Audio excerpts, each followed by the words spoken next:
Selamat malam Bapak, Ibu, dan rekan-rekan sekalian. Kita kembali berjumpa di hari Senin ini untuk kita melanjutkan proses pembelajaran kita.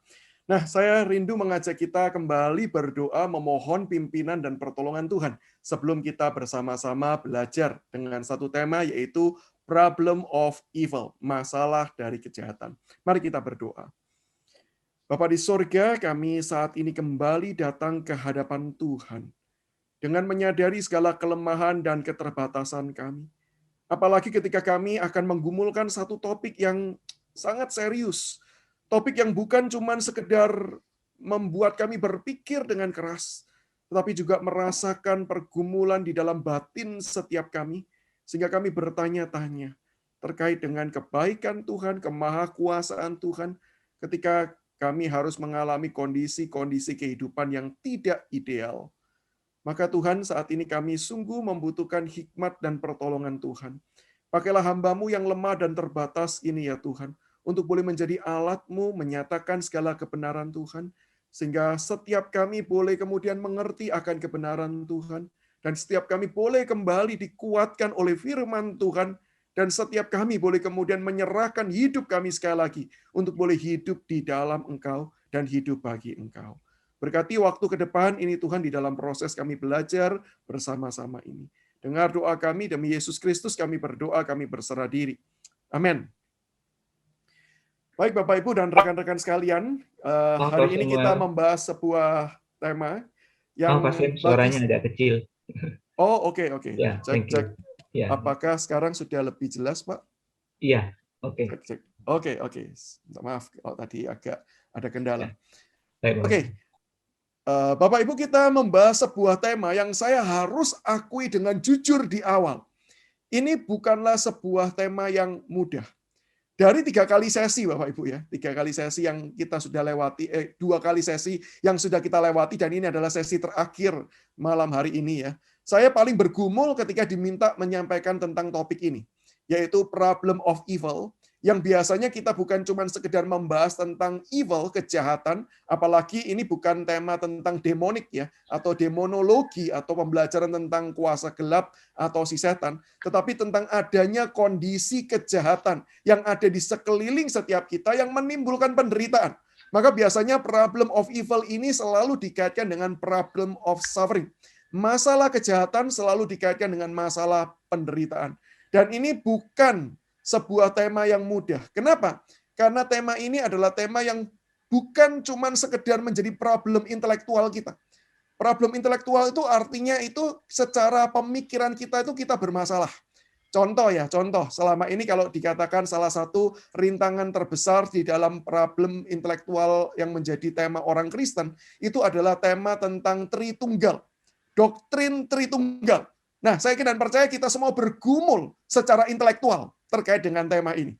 Tetapi problem of evil ini bukan cuma masuk ke ranah intelektual, di mana pikiran kita itu kayak seolah-olah kayak, iya sih, cuman kok bagaimana begitu ya, nggak bisa memahami secara utuh begitu, karena ada wilayah-wilayah misteri yang nanti kita juga bahas. Tetapi yang kedua juga masuk di dalam problem emosional. Mungkin ada banyak penjelasan-penjelasan rasional yang kita bisa terima dan kita bisa katakan saya setuju. Tetapi hati ini berkatanya lain. Hati ini bisa merasa kayak, tapi kok begitu ya? Kenapa sih kok enggak begini saja? Kenapa kok Tuhan membiarkan ini dan itu?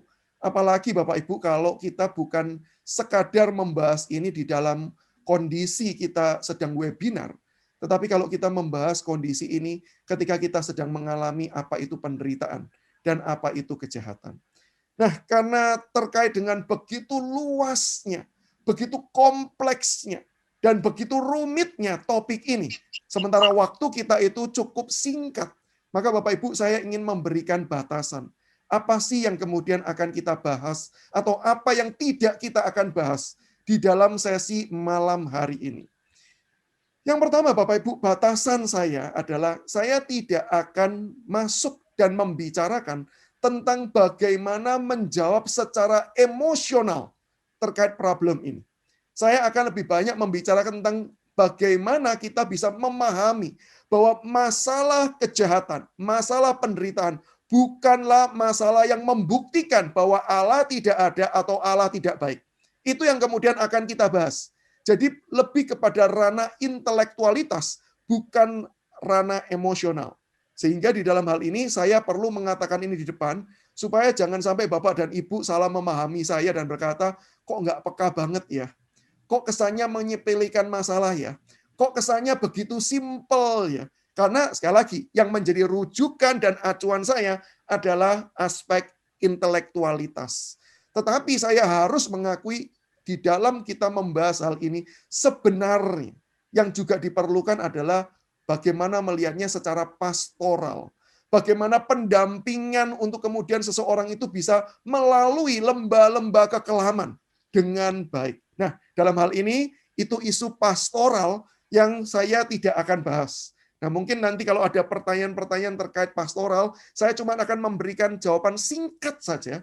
Tetapi saya percaya Bapak Ibu, rekan-rekan rohaniwan di Elion jauh lebih mampu menjawab hal tersebut daripada saya. Saya bukan seorang pendeta, tadi saya sudah dipendetakan ya sebelumnya ya. Terima kasih untuk proses pendetaan yang singkat, tapi saya izinkan saya menanggalkan juga pendetanya langsung gitu ya. Saya bukan seorang pendeta, saya bukan gembala sidang dari sebuah gereja. Saya yakin rekan-rekan yang menggeluti dunia pastoral pengembalaan jauh lebih bisa memberikan jawaban yang kompleks terkait dengan bagaimana mendampingi orang di dalam melalui masa-masa yang berat dan sulit ini. Nah, yang kedua, penekanan saya yaitu adalah terkait dengan saya tidak akan menjawab atau tidak akan memberikan materi ini seolah-olah kita itu sedang menghadapi rekan-rekan ateis. Karena isu problem of evil ini sebenarnya seringkali diajukan oleh rekan-rekan ateis, yaitu lebih ke ranah filosofi. Kalau Allah itu ada, kalau kejahatan itu ada, berarti itu membuktikan Allah tidak ada. Nah, itu menjadi salah satu argumentasi yang diberikan oleh rekan-rekan ateis atau dalam paham ateisme. Nah, dalam hal ini saya tidak akan membicarakan mereka. Kenapa? Karena kalau membicarakan mereka jauh lebih panjang dan jauh lebih kompleks. Kita perlu terlebih dahulu membahas apa itu ateisme, kenapa mereka bisa mempercayai itu. Ini tidak sesimpel urusan kita menjawab pada mereka dan membuktikan Tuhan itu ada, sementara kejahatan itu ada. Tetapi saya akan mencoba memberikan dan mengemas materi ini ditujukan kepada orang-orang Kristen yang bergumul di tengah-tengah kondisi penderitaan dan di tengah-tengah kondisi kehidupan yang tidak ideal, di mana kejahatan itu seolah-olah merajalela. Jadi sekali lagi ya, saya tidak menjawab atau tidak berjuang di dalam materi ini memberikan jawaban untuk menjawab tuduhan atau sanggahan dari pihak ateisme. Sehingga batasan kita ini, supaya Bapak Ibu tahu. Tapi nanti kalau di dalam waktu tanya jawab, andai kata ada rekan-rekan yang mau bertanya terkait bagaimana harusnya menghadapi pandangan ateisme, saya akan memberikan jawabannya. Tentu bukan jawaban lengkap dan tuntas, tetapi jawaban taktis. Untuk kita bisa tahu kira-kira apa yang menjadi pandangan kekristenan meresponi akan hal tersebut. Oke? Nah, setelah kita bahas batasan, sekarang mari kita masuk ke dalam pertanyaan intinya. Jika Allah itu ada, bahkan sekarang saya bukan cuma sekedar mengatakan ada, karena kalau jika Allah itu ada, itu lebih kepada ranah ateisme, tetapi dalam hal ini saya mau mengatakan banyak orang Kristen bergumul, jika Allah itu benar-benar baik. Maha baik. Istilah maha itu kan menunjukkan kualitas yang tertinggi. Maha baik, maha sempurna, maha suci, itu berarti tidak ada yang melampaui daripada kondisi tersebut. Kalau Allah dikatakan maha baik, berarti Allah adalah yang paling baik dari antara segala sesuatu yang ada. Nah, sehingga kalau dikatakan Allah itu maha baik, mengapa ada kejahatan? Dan saya sudah tuliskan definisinya di dalam bagian ini ya, yang tulisannya agak kecil, semoga tetap bisa terlihat. Apa sih yang dimaksudkan kejahatan? Yang dimaksudkan kejahatan adalah segala sesuatu yang buruk. Itu kejahatan. Oke, saya tidak akan membahas secara khusus tentang konsep kejahatan atau dalam arti pribadi yang jahat, the evil one yang berbicara tentang iblis. Saya tidak akan secara spesifik membicarakan hal tersebut, walaupun mau tidak mau nanti ada persinggungannya. Tetapi kita sedang membicarakan segala sesuatu yang buruk, yang bisa jadi kita selama ini sebut juga dengan penderitaan. Kenapa Allah baik itu tetap membiarkan adanya kejahatan? Nah, sebenarnya pertanyaan yang besar ini harus di breakdown. Kita tidak bisa menjawab pertanyaan ini langsung, Bapak Ibu. Karena pertanyaan ini banyak cabangnya. Ini bukan pertanyaan yang simpel, ini pertanyaan yang luas dan kompleks. Maka saya mencoba untuk mengajak kita melihat salah satu anak pertanyaan dari pertanyaan yang luas ini. Yaitu apa? Pertanyaan yang ada di samping saya ini. Apakah Allah yang menyebabkan adanya kejahatan? Apakah Allah yang menyebabkan seluruh kejahatan dan penderitaan di dalam dunia ini? Mungkin bagi sebagian besar kita, saya menduga, kita jarang berpikir demikian. Tetapi Bapak Ibu, ada orang-orang tertentu, orang-orang Kristen tertentu, yang berpikir bahwa memang bisa jadi Allah yang menyebabkan kejahatan, dan Allah yang menyebabkan adanya penderitaan di dalam kehidupan ini. Sebagai contoh Bapak Ibu, ada orang-orang Kristen tertentu yang berpikir, kalau saya tidak baca Alkitab, nanti Tuhan itu mengkutuk saya. Kalau saya tidak ke gereja, nanti Tuhan itu juga tidak akan memberkati saya. Kalau saya itu tidak melakukan ini dan tidak melakukan itu, nanti Tuhan itu juga akan menghukum saya.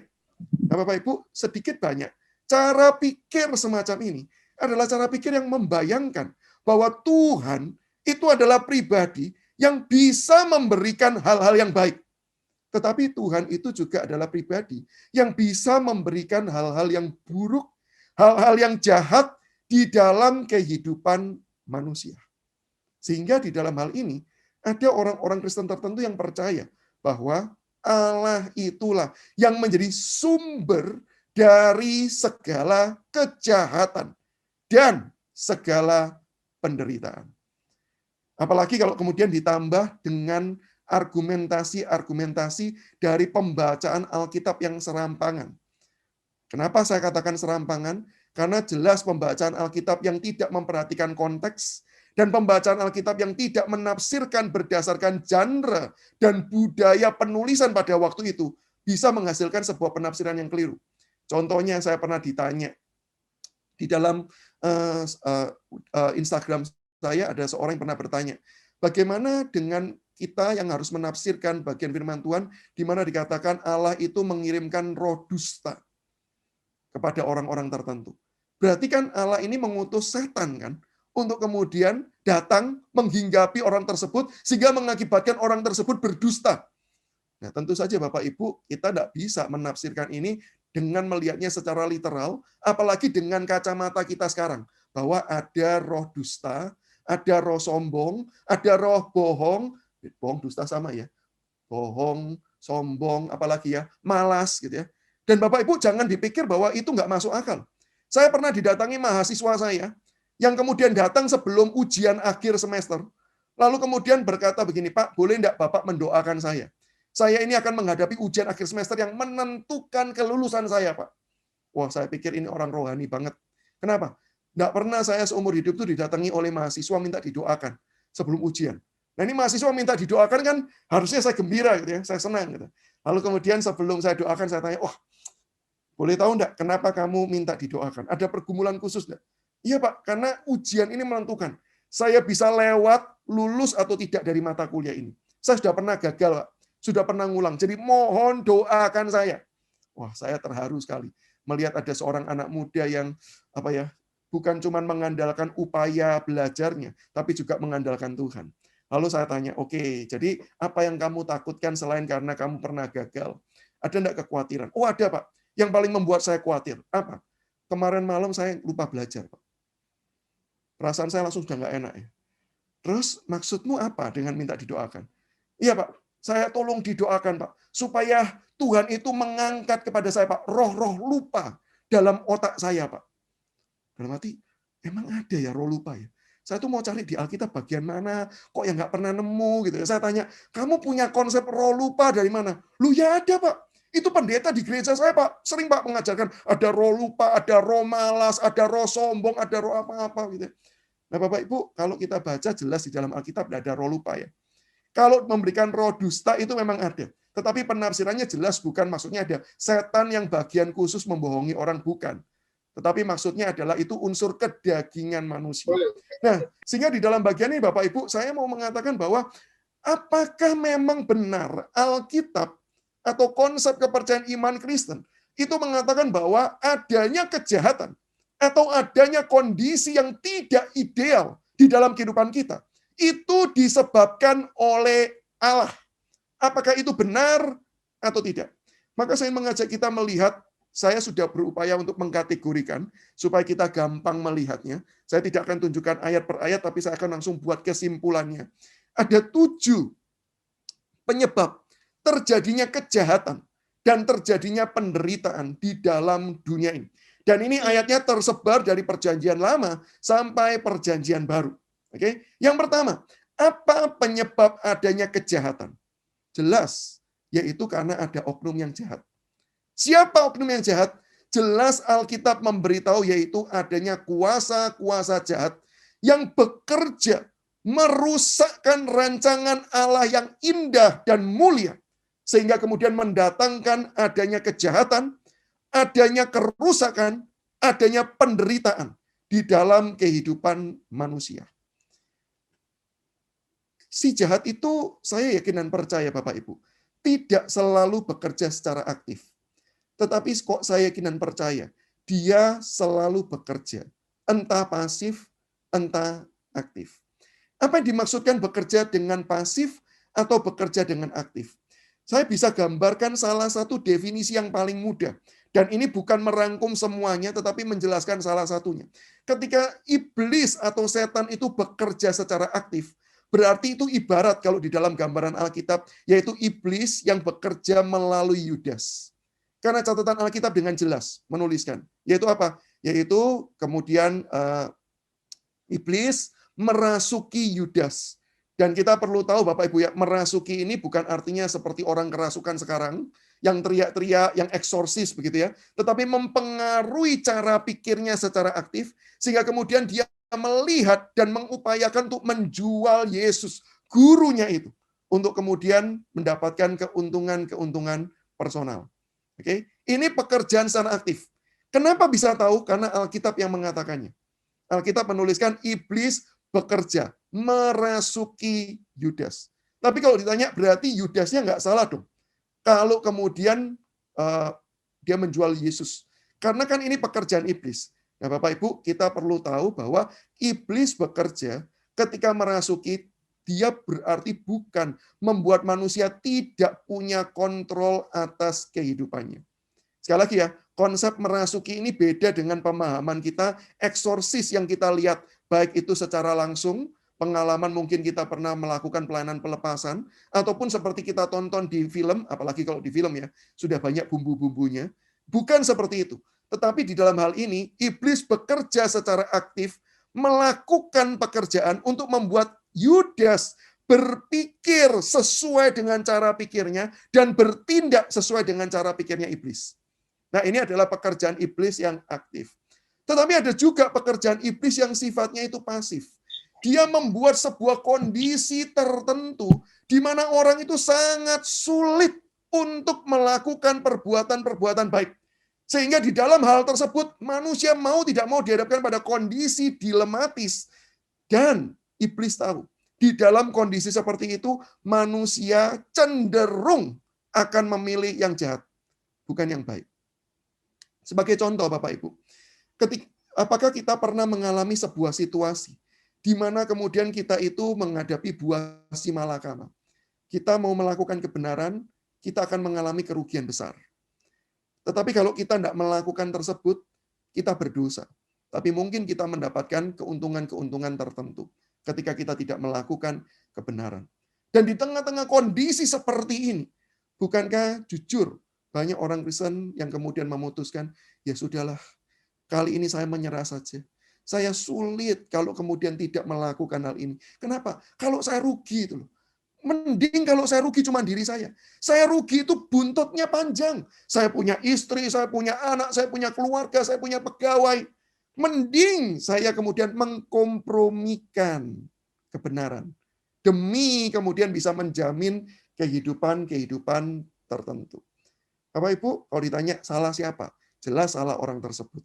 Tetapi kalau ditanya, kenapa ya dunia itu hidup dengan roda yang seperti ini? Sangat sulit untuk berbuat kebaikan, sangat sulit untuk berbuat kebenaran. Karena iblis sudah bekerja sistematis, Bapak Ibu. Iblis jarang atau umumnya tidak bekerja sporadis. Meskipun dia menggunakan beberapa kali pekerjaan-pekerjaan sporadis. Tetapi umumnya dia membuat sebuah sistem dunia, di mana kalau kamu tidak ikut di dalamnya, kamu sulit. Kalau kita tidak nyemplung di dalamnya, kita itu cenderung akan mengalami konsekuensi-konsekuensi kehidupan yang tidak nyaman. Apalagi kalau dikatakan bahwa, ya kalau hidup benar, kita itu pasti diberkati Tuhan dan sukses. Saya yakin dan percaya semua orang mau hidup dalam kebenaran. Tapi bukankah pada prakteknya, banyak orang hidup di dalam kebenaran. Dan belum tentu konsekuensi yang menyenangkan itu langsung kita rasakan, bukan? Belum tentu. Ada penyertaan, ada berkat dan anugerah Tuhan. Tetapi kan tidak langsung. Bisa jadi tetap rugi, bisa jadi tetap dimusuhi, bisa jadi kemudian kita sulit mengalami kehidupan di masa-masa yang sulit. Nah, kalau ditanya, ini pekerjaan siapa? Ketika kita menghadapi situasi sulit seperti itu, pekerjaan siapa? Ini sudah kompleks. Tapi saya tetap percaya, otak intelektual di belakang semuanya itu adalah si iblis. Yang bisa merancangkan sistem sekompleks itu, kalau bukan yang di atas, yang mengatur semuanya, maka saya percaya nggak bisa sih. Maka inilah pekerjaan iblis secara pasif. Oke, membuat dosa sistemik, di mana kita sangat sulit kalau kita tidak bermain dan tidak terlibat di dalamnya. Nah, ini penyebab adanya kejahatan. Karena iblis bekerja. Bahkan di dalam catatan Petrus dengan jelas dikatakan, dia seperti singa yang mengaum-aum, yang berjalan keliling, siap mencari korban. Maka di dalam bagian firman Tuhan ini bukankah kita bisa mengetahui bahwa iblis itu tidak pernah cuti, Bapak Ibu. Manusia bisa cuti, pendeta bisa cuti, dosen saya juga bisa cuti. Iblis tidak pernah cuti, Bapak Ibu. Iblis selalu bekerja. Bahkan pekerjaannya kadang-kadang inovatif. Dia termasuk salah satu trendsetter yang mengatur tren dunia ini. Maka disinilah kita tahu adanya kejahatan. Dan sulit untuk kita lepas karena pekerjaan si jahat.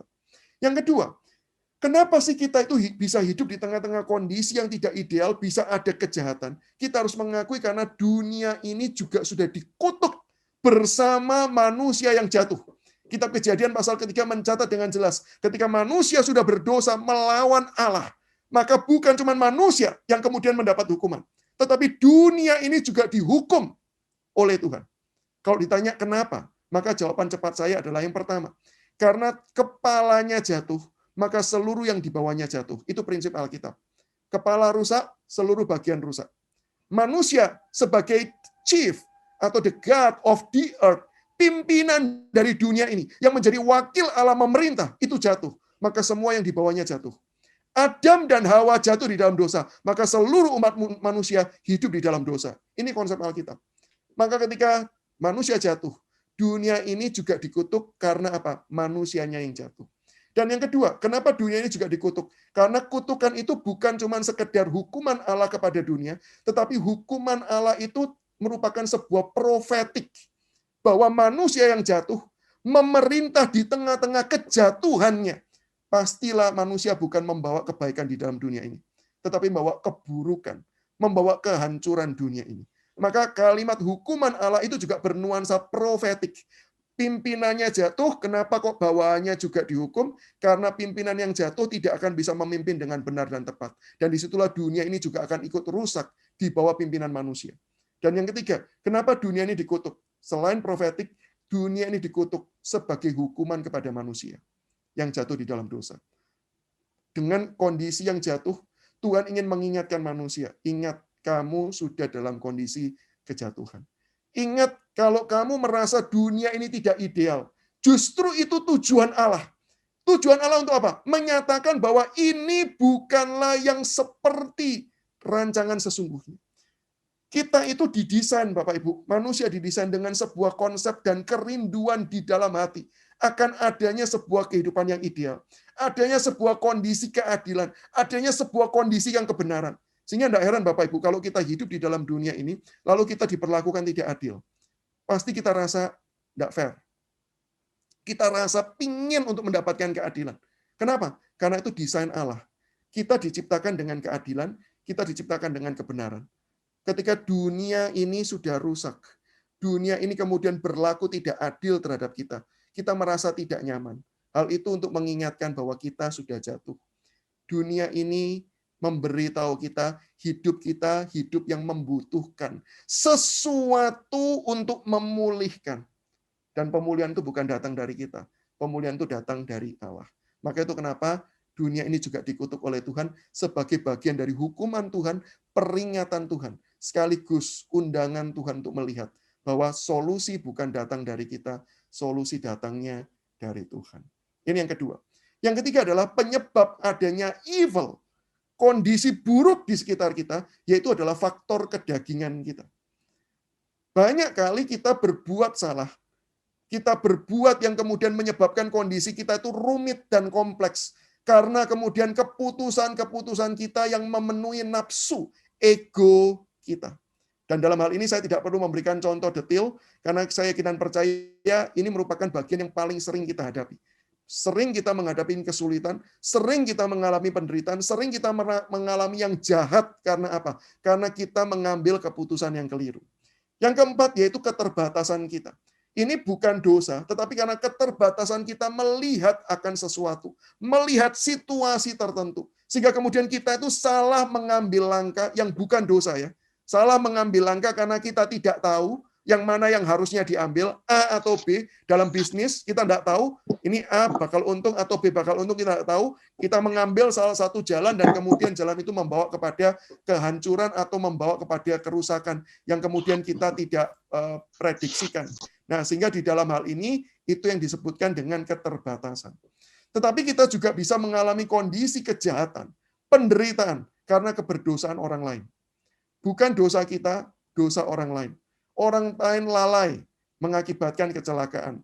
Orang lain lalai kemudian menimbulkan akan sakit penyakit di dalam kehidupan kita. Seperti contoh ya, ini contoh yang mengerikan sih. Dan saya yakin kita semua membaca ya. Terakhir-terakhir ini tes itu yang dimasukkan ke hidung itu kan bukan memakai bahan yang steril kan. Itu bahan bekas yang didaur ulang. Dan beberapa orang yang akhirnya diperiksa dengan hal seperti itu, bukannya kemudian mendapatkan hasil yang sesungguhnya, tetapi justru terpapar dengan COVID. Karena apa? Bekas orang yang kena COVID. Dan ini mengerikan sekali. Mungkin kita sudah jaga diri. Mungkin kita sudah melindungi diri. Tapi kalau ditanya orang ini, kenapa kamu kena COVID? Ya gara-gara justru diperiksa. Justru saya kena. Berarti ini masalahnya di mana? Masalahnya di dosa orang lain. Keburukan orang lain yang menyebabkan terjadinya evil, suffering, pain di dalam kehidupan setiap kita. Tetapi 5 hal ini adalah 5 hal yang buruk Bapak Ibu. Tetapi kalau kita lihat 2 hal yang lain, ini 2 hal yang positif. Yaitu penyebabnya adalah karena hidup kita di dalam kebenaran. Dan ini kontras Bapak Ibu, saya sengaja taruh ini ya, kontras bagian yang nomor ke-6 ini dengan kontras bagian yang kedua. Karena dunia ini sudah rusak, ketika kita hidup tidak dengan cara dunia ini, tetapi hidup dengan cara kebenaran, maka kita akan mengalami evil itu. Maka kita akan mengalami pain dan mengalami suffering itu. Karena kita kontras dari dunia ini. Ketika kita hidup di dalam kebenaran. Nah, poin yang ke-6 ini, sifatnya masih umum Bapak Ibu. Tidak hanya spesifik orang Kristen. Orang-orang lain yang hidup di luar Kristus, bisakah hidup menjalankan kebenaran milik Allah? Bisa. Karena all truth is God's truth. Semua kebenaran itu milik Allah. Sehingga ketika ada orang non-Kristen melakukan kebenaran ilahi, apakah bisa dikatakan dia hidup dalam kebenaran? Iya, dalam prakteknya itu. Iya. Berarti dia melakukan yang ke-6. Bisa enggak dia menderita? Bisa. Bisa enggak kemudian dia mengalami konsekuensi? Bisa. Karena apa? Kontrasnya dengan yang kedua ini. Karena dunia ini sudah berjalan dengan settingannya si jahat. Sehingga ketika kita hidup tidak sesuai dengan cara dunia ini main, kita akan mengalami apa itu evil. Apa itu suffering. Tetapi khusus yang terakhir, yang ke-7, ini hanya dialami oleh orang Kristen.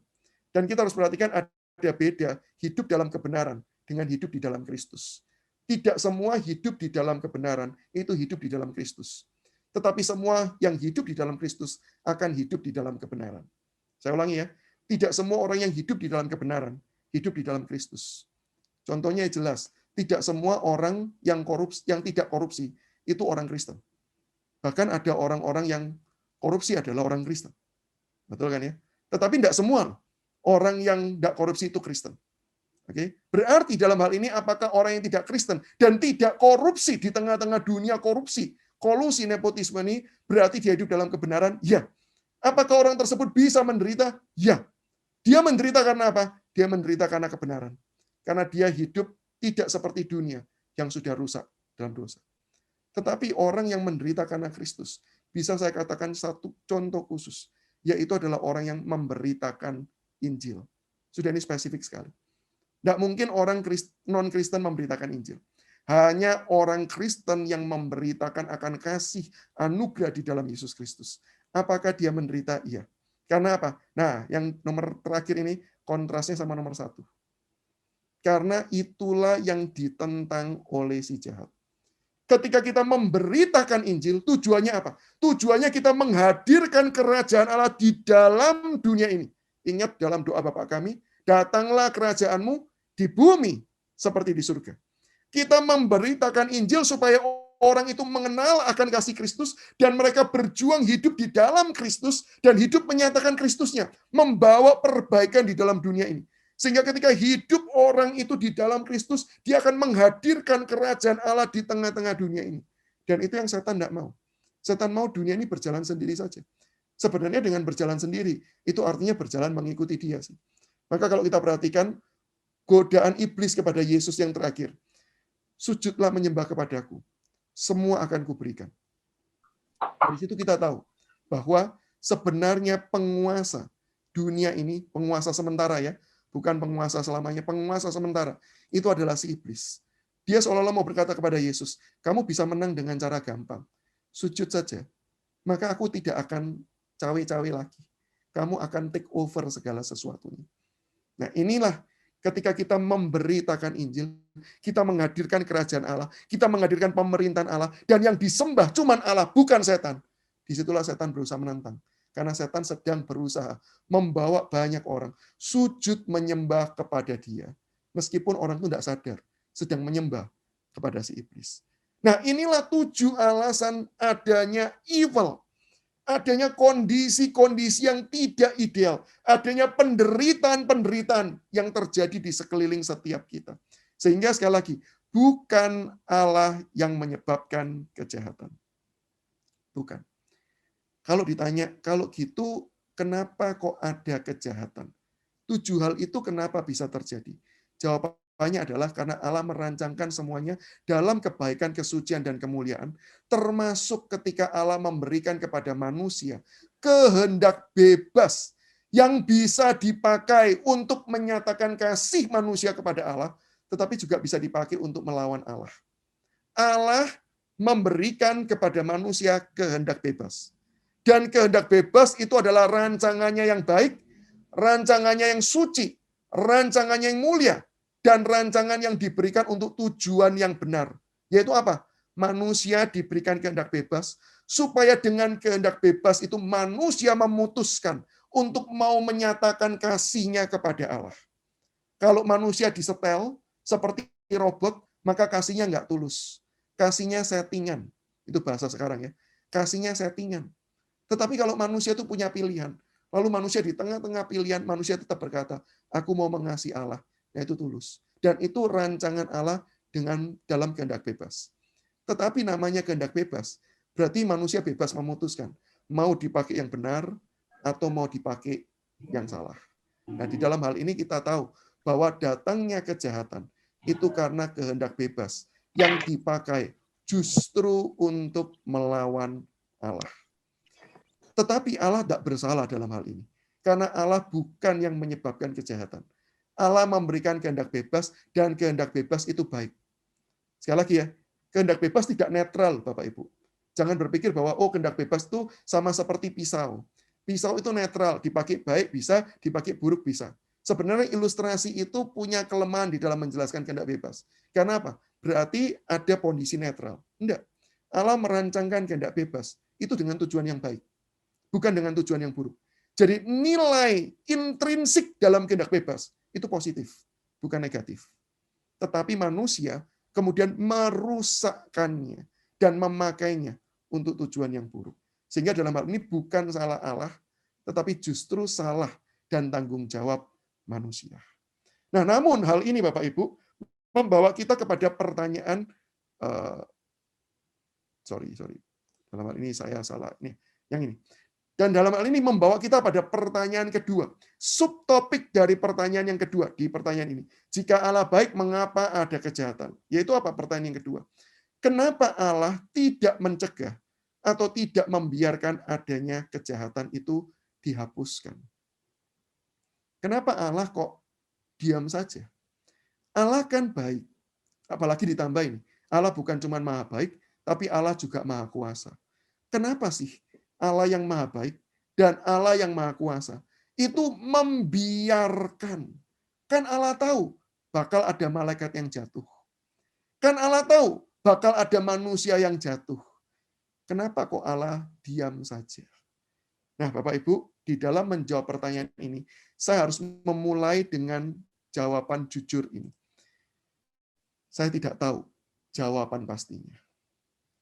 Dan saya yakin dan percaya, tidak ada satu orang pun di dalam dunia ini yang bisa mengetahui secara pasti apa alasan kenapa Allah mengizinkan semua hal tersebut.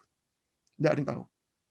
Ini termasuk di dalam wilayah misteri, di mana Alkitab tidak membongkar segala sesuatu. Maka saya perlu jujur kepada Bapak Ibu, dalam hal ini saya tidak tahu dan tidak ada jawaban yang pasti 100% memberitahukan kita why. Kenapa Tuhan biarkan.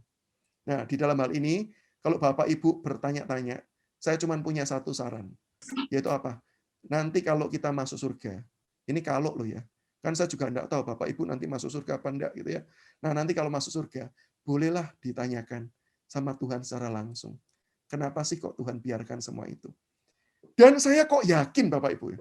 Ini keyakinan iman saya. Sekali lagi ya, dalam hal ini saya tidak punya dasar teologis yang kuat, tidak punya dasar biblis yang kuat. Saya cuma punya pengharapan begini.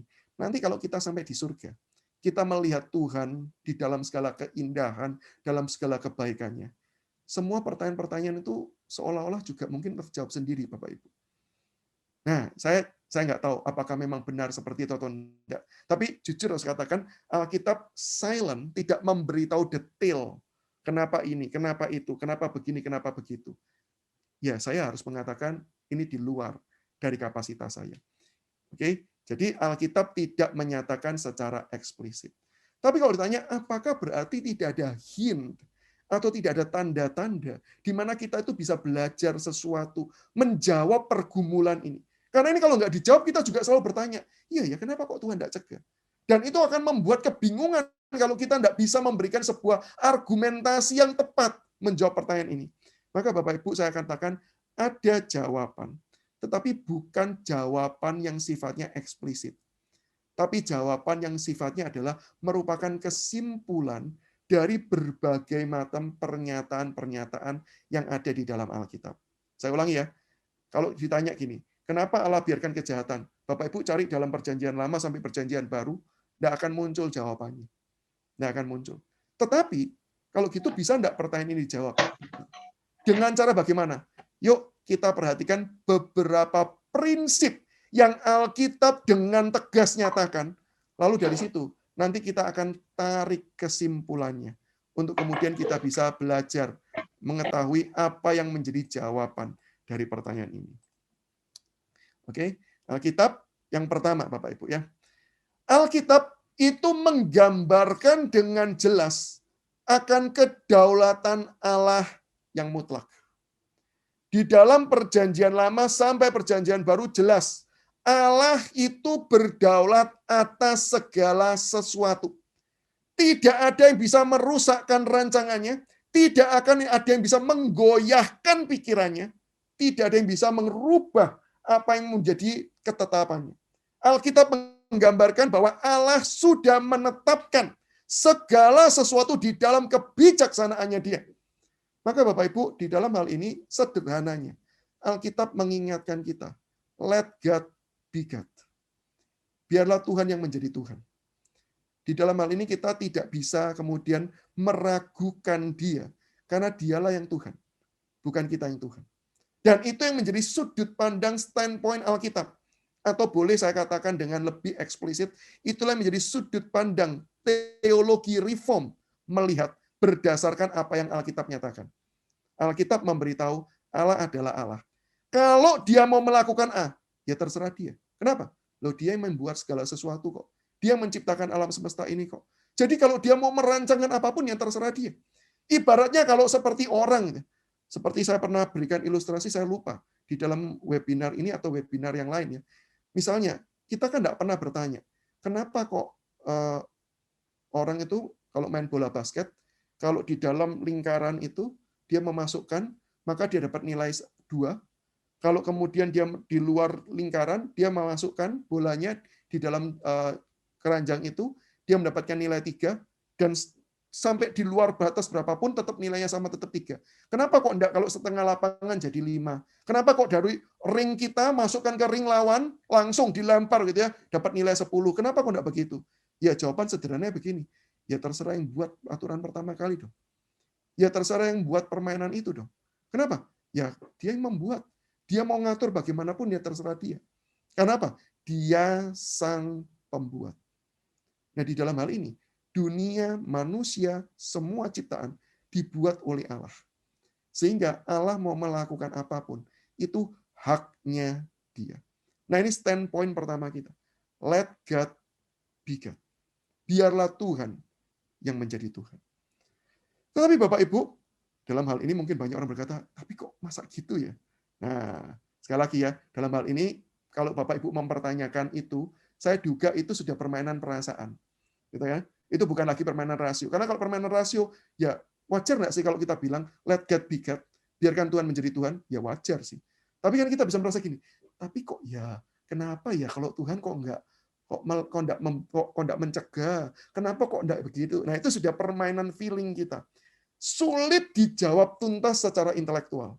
Karena itu sudah permainan bahasa emosional, bukan bahasa intelektual. Oke, tetapi saya tetap percaya jawaban ini bukan jawaban tuntas semuanya. Alkitab juga memberitahu kita yang kedua, yaitu Alkitab yang menggambarkan Tuhan itu berdaulat penuh. Alkitab juga menggambarkan Tuhan itu mengasihi dengan cara yang luar biasa. Di luar dari bayangan dan pikiran manusia, tidak terjangkau dengan hikmat manusia. Itulah Tuhan yang berdaulat penuh itu. Sehingga kalau digabungkan bisa kita berkata, Tuhan yang berdaulat itu menetapkan segala sesuatu di dalam kasih-Nya.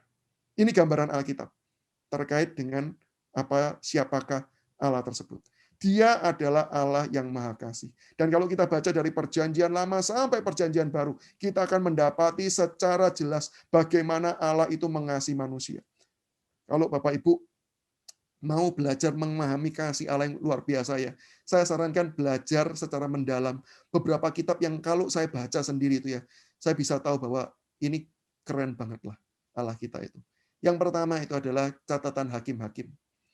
Bapak Ibu, kisah hakim-hakim ya. Kalau kita baca, Bapak Ibu, ini bukan kisah tentang superhero. Jangan bayangkan baca hakim-hakim itu seperti nonton Marvel gitu ya, The Avengers gitu ya. Nanti ada Yefta, oh Yefta ini Iron Man gitu ya. Oh Iron Man itu mungkin lebih cocok ini sih, Simpson kali ya. Oh ini si Iron Man-nya atau ini apa ya. Jangan bayangkan begitu. Karena kitab hakim-hakim itu dimulai dengan sebuah kesimpulan, ditutup juga dengan kesimpulan yang sama, yaitu setiap orang melakukan segala sesuatu menurut apa yang dipandangnya baik. Bahkan termasuk di dalam hakim-hakim yang Tuhan angkat, kita akan melihat kejatuhan demi kejatuhan hakim-hakim tersebut. Kita tidak melihat catatan yang positif, sangat positif tanpa celah dari hakim-hakim tersebut. Ya contohlah Simpson, kalau kita lihat, wah ini sudah hakim-hakim yang hidupnya itu amoral banget kan. Lihat cewek seneng mau dinikahi, gitu kan. Lihat cewek lagi seneng mau dinikahi. Begitu marah bunuh orang, gitu kan. Begitu marah ngangkat pedang dan lain sebagainya. Apakah itu contoh teladan moral yang baik? Kalau kita melihat Yefta misalnya, setelah pergi berperang, kemudian Yefta atau Gideon ya, tiba-tiba kok saya ngeblank ya. Antara dua tokoh itu, rasanya Gideon deh. Yang setelah mau perang bernasar. Nanti ya, yang keluar pertama dari rumah saya akan saya korbankan kepada Tuhan. Bapak Ibu kalau kita pikir secara serius ya, ini kira-kira yang dibayangkan oleh hakim-hakim itu siapa sih yang bakal keluar? Apakah dia, oh Yefta, oke thank you catatannya ya. Ini tiba-tiba otak saya ngeblank gitu ya. Yefta. Nah, apa sih yang dipikirkan Yefta ketika kemudian membayangkan yang nanti keluar pertama dari rumah saya korbankan? Apakah dia memikirkan kambingnya? Apakah dia memikirkan anjingnya? Atau jangan-jangan dia memikirkan mertuanya kah? Gitu ya. Jangan-jangan mungkin kita tahu, oh ini ada masalah dengan mertua nih. Jadi dia membayangkan biasa yang buka pintu itu mertua ya. Semoga mertuanya yang keluar supaya apa? Bisa dikorbankan. Apa nggak mikir Yefta ini bahwa ada kemungkinan yang lain? Kenapa kok sampai spontan seperti itu? Maka kita melihat kejatuhan demi kejatuhan.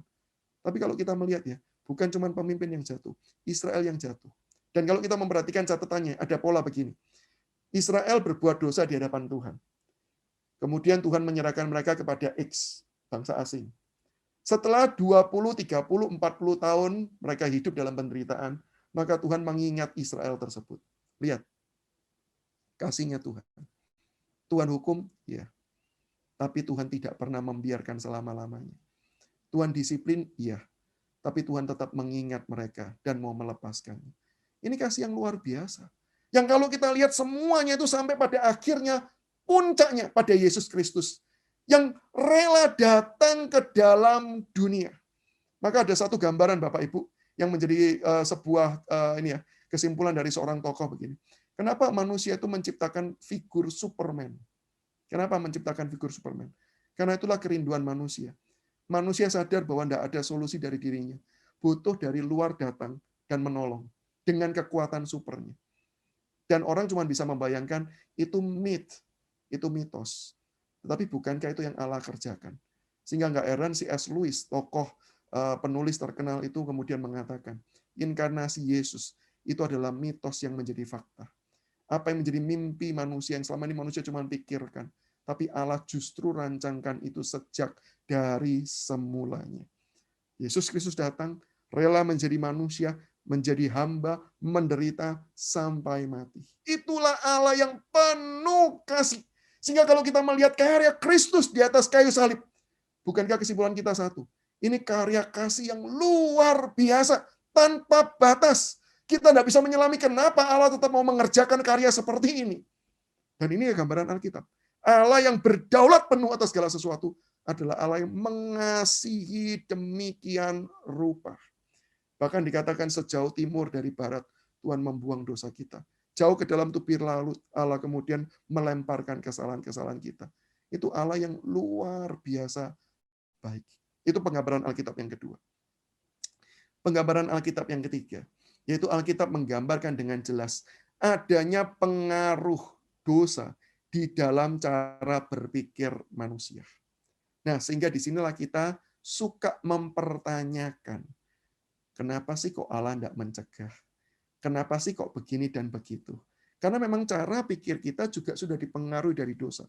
Saya tidak katakan cara pikir kita ini jadi orang bodoh, kita tuh jadi orang yang tidak berdaya. Enggak. Cara pikir kita itu juga terikat di dalam dosa kita. Karena apa? Yaitu yang selama ini kita lihat. Kita dikontrol oleh dosa kita sehingga kita sulit untuk kemudian melihat akan karya kebesaran Allah yang luar biasa. Kejadian pasal yang ketiga menyatakan dengan jelas bagaimana iblis itu mengajak manusia melihat Allah yang kurang baik. Coba baca dengan teliti bagian itu Bapak Ibu. Iblis dengan sengaja mengajak manusia melihat Allah itu kurang baik. Sehingga iblis berkata apa? Oh Tuhan tahu. Kalau kamu makan itu, kamu jadi seperti dia. Jadi dia nggak mau. Perhatikan Bapak Ibu. Itu omongan iblis. Tujuannya apa? Satu, memberitahu manusia bahwa Allah itu kurang baik. Iblis memutarbalikkan segala sesuatu untuk mengajak manusia berpikir dengan cara yang salah. Yunus, kalau kita lihat dia kenapa nggak mau pergi ke Niniwe? Kalau ditanya dengan jelas ya jawaban Yunus karena Yunus tahu kalau dia pergi ke Niniwe mungkin Niniwe bertobat. Yunus tahu itu. Maka ketika Niniwe betul-betul bertobat, Yunus kan marah sama Tuhan. Kenapa? Sudah dari awal aku tahu, maka aku tidak mau pergi. Kok bisa ya ada nabi yang tidak ingin orang bertobat? Kok bisa ya ada nabi yang demikian? Karena sudah berpikir dengan cara pandang yang salah. Sehingga sampai-sampai Allah mengajari, coba toh Yunus dipikir. Kalau ada orang yang tidak bisa membedakan tangan kanan dari tangan kiri, masa kamu tidak berbelas kasihan sih? Sampai Tuhan tuh mengajarkan seperti itu. Dengan alat peraga yang luar biasa. Cara berpikir yang sudah keliru itulah yang Alkitab tuliskan di dalam tulisannya. Petrus menarik Yesus ketika Yesus mengatakan bahwa dia adalah hamba yang harus menderita. Petrus menarik Yesus dan berkata, sekali-kali tidak akan demikian. Kenapa? Cara berpikirnya sudah keliru. Tidak boleh kamu menderita. Kamu harus naik terus sampai jadi raja, sampai jadi puncak pimpinan. Dan aku kemudian para murid-muridnya ini akan mendampingi engkau, memerintah bersama-sama dengan engkau. Cara pikir yang keliru. Roma bahkan mengatakan, Roma 6 ayat pertama, jika demikian apakah yang hendak kita katakan? Bolehkah kita bertekun dalam dosa supaya semakin bertambah kasih karunia itu? Bapak Ibu, bukankah ini salah satu pertanyaan yang paling sering ditanyakan? Kalau orang sudah diampuni, ya, konsep pengampunan ini merusak. Kenapa? Karena kalau sudah diampuni, bahkan dikatakan diampuni tanpa batas, dan keselamatannya tidak akan hilang. Orang bisa seenaknya loh hidup di dalam dosa. Dan Bapak Ibu, saya harus katakan, itu cara pikir yang manusiawi di dalam dosa. Kita berpikir bahwa, oh enak ya, sudah punya free pass untuk bisa kemana-mana, jadi ya terserah. Saya mau kemanapun, itu urusan saya. Saya melakukan dengan bebas. Padahal kalau kita betul-betul hidup di dalam keselamatan Allah, dan kita betul-betul merasakan kasih Kristus yang luar biasa, saya yakin dan percaya bukan itu cara pikirnya, kan? Setiap kali kita mau hidup di dalam dosa itu, kita merasa bahwa Tuhan, Engkau sudah begitu baik buat aku. Setiap kali kita jatuh, itu penyesalannya dalam sekali. Kita tidak berkata gini, oh tenang saja, saya bebas hidup dalam dosa, karena saya punya free pass. Kan bukan demikian. Sehingga kenapa kok ada muncul pemikiran seperti ini? Ya karena pemikiran kita sudah dirusak oleh dosa. Istilah teknisnya adalah noetic of sin, yaitu pengaruh dosa di dalam pikiran kita. Nah, setidaknya Bapak Ibu, 3 hal inilah yang kemudian Alkitab nyatakan secara eksplisit. Allah tidak memberitahu secara eksplisit kenapa dia izinkan penderitaan, tapi Alkitab memberitahu kita secara eksplisit. 1, Tuhan berdaulat penuh. 2, Tuhan sangat mengasihi manusia.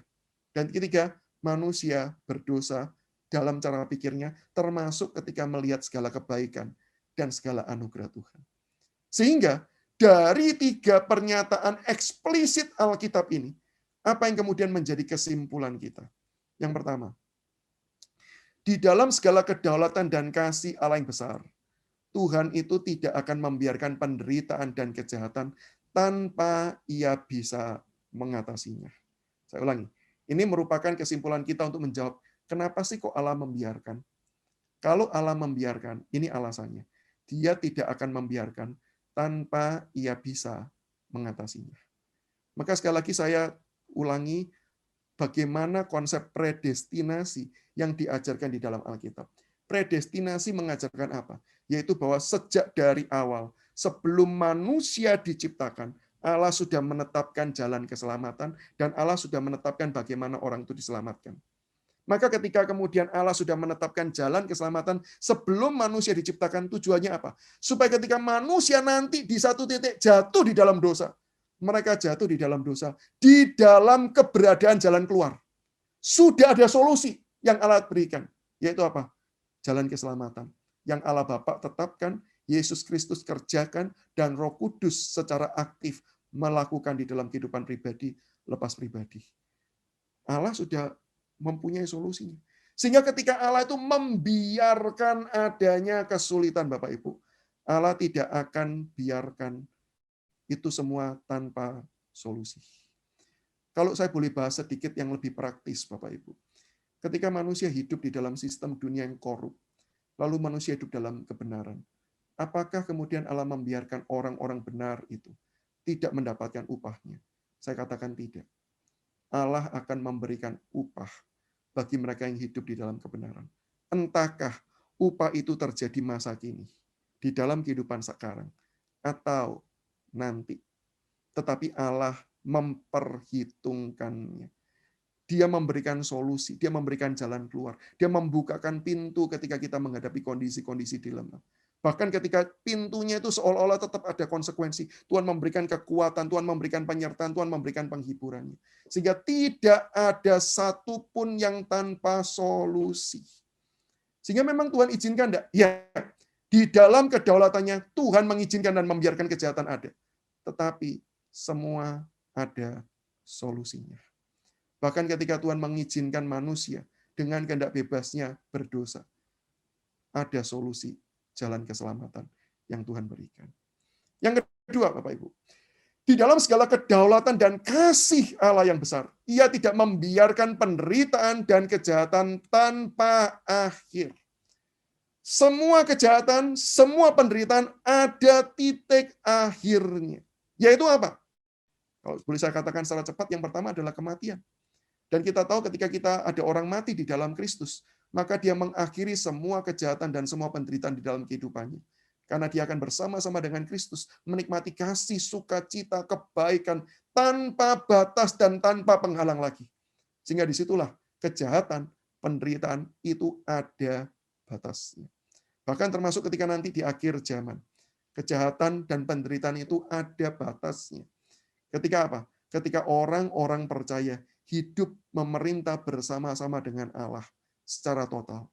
Disitulah tidak ada lagi, kata Alkitab, tidak ada lagi air mata. Tidak lagi ada penderitaan. Tidak lagi ada kesulitan dan pergumulan. Karena apa? Karena kasih Allah berdaulat memerintah secara utuh dan sempurna di dalam kehidupan ini.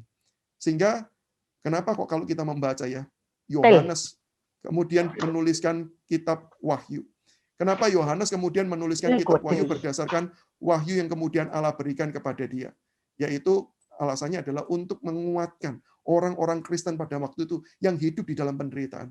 Menguatkan dengan cara apa? Dengan gambaran yang Yohanes terima dari penglihatan. Bahwa ada pergumulan, ada penderitaan. Tetapi in the end, ujungnya, Allah berdaulat, Allah memerintah, Allah menaklukkan secara total seluruh kejahatan tersebut. Nah, itu adalah penghiburan dan pengharapan setiap kita. Selalu ada batas akhir dari penderitaan kita itu. Yang ketiga, di dalam segala kedaulatan dan kasih Allah yang besar, Ia justru bisa mendatangkan kebaikan dari segala penderitaan dan kejahatan yang terjadi. Dan inilah yang luar biasa. Allah bukan cuman mencegah. Allah bisa enggak sih mencegah? Itu urusan gampang, Bapak Ibu. Kalau dia maha kuasa, dia mau cegah itu gampang. Seolah-olah kalau ada orang mau bunuh, mau tusuk, Allah dengan kuasanya bisa membuat tangannya enggak gerak. Bisa enggak? Sangat mudah dan simpel. Tetapi jauh lebih luar biasa kalau kita lihat. Adanya pergumulan, adanya kejahatan, adanya penderitaan. Tetapi melalui semuanya itu, Tuhan bekerja untuk bisa mengerjakan sebuah karya yang lebih besar lagi. Sebuah kebaikan yang lebih besar lagi. Sehingga benarlah apa yang dikatakan oleh Yusuf di dalam perjanjian lama. Kamu mereka-rekakan yang jahat. Tetapi Allah mereka-rekakannya bagi kebaikan. Allah sanggup mengubah yang buruk, yang jahat, yang kita sekarang berkata, aku tidak tahu apa kebaikannya dari hal ini. Tapi Tuhan pakai itu untuk membentuk kita. Roma 8:28-30. Menjadikan kita semakin hari semakin serupa dengan gambaran Yesus Kristus. Sehingga pada akhirnya ketika kita menoleh ke belakang, melihat kehidupan kita, kita bisa berkata, oh ternyata sekarang saya tahu. Kenapa hari itu Tuhan tidak jawab iya. Kenapa hari itu Tuhan tidak kabulkan doa saya. Karena Tuhan mau ajak saya sampai di titik seperti ini. Dan di waktu itulah kita akan bersyukur kepada Tuhan. Karena apa? Tuhan sanggup mendatangkan kebaikan melalui semua hal yang buruk itu. Dan yang terakhir, Bapak Ibu, di dalam segala keterbatasan bahkan dosa kita tidak dapat menilai dan menghakimi kasih dan kedaulatan Allah berdasarkan pengamatan kita yang terbatas. Kalau hari ini kita tidak punya jawaban kenapa Tuhan izinkan. Dengan melihat bukti, perhatikan ya, bukti dasar yang kuat bahwa Allah berdaulat, dan itu sangat logis, masuk akal, dan Allah itu baik, terlihat dengan jelas melalui karya inkarnasi, kematian, kebangkitan Yesus Kristus, sehingga kita tidak punya dalih untuk kita bisa berkata Allah itu tidak baik, dan Allah itu tidak berkuasa. Kita harus tetap berkata Allah itu baik, Allah itu berkuasa. Kalau kemudian pemahaman kita bahwa Allah itu baik, Allah itu Maha Kuasa. Tapi kenapa kok hidupku? Kenapa kok tidak menghadapi kebaikan seperti yang aku gambarkan? Maka kesimpulan paling besar yang kita bisa ambil adalah, ya karena aku nggak melihat. Aku nggak tahu apa yang benar-benar baik bagi diriku. Aku nggak tahu apa yang betul-betul memang yang terbaik untuk apa hidupku ini. Sehingga kalau Tuhan yang melihat jauh lebih besar, Tuhan yang melihat dari alfa sampai omega, karena dia adalah alfa dan omega itu, dia yang awal dan yang akhir, dia mengamati semuanya. Dia yang paling tahu apa yang baik untuk diri saya. Sehingga kalau hari ini saya nggak lihat, saya nggak boleh berkata, Tuhan jahat. Hari ini kalau saya tidak melihat rancangan kebaikan itu, saya tidak bisa berkata, Tuhan tidak baik dalam hidup saya. Bahkan kita juga tidak bisa menyimpulkan bahwa dia tidak ada ketika dia membiarkan adanya kejahatan dan penderitaan. Kesimpulan terjauh kita cuma bisa berkata, saya tidak tahu apa yang menjadi rancangan, apa yang menjadi kebaikan, apa yang menjadi kerinduan Allah dengan Allah mengizinkan semua hal itu.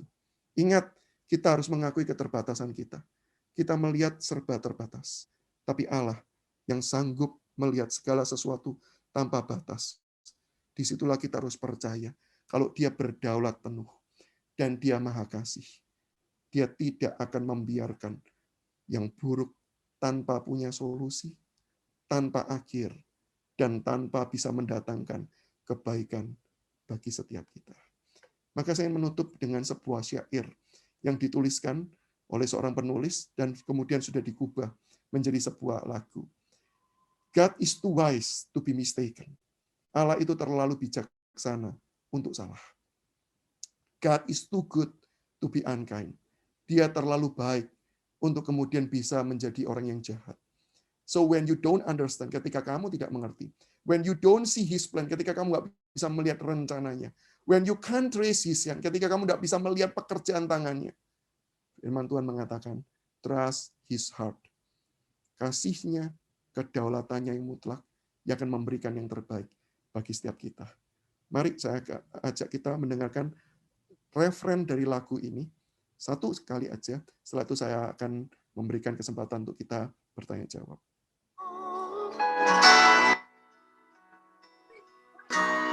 God is too wise to be mistaken. God is too good to be unkind. So when you don't understand, when you don't see his plan, when you can't trace his hand, trust his heart.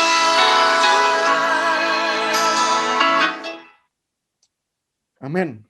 Baik, Bu. Amin. Saya serahkan kepada Pak Yeskiel.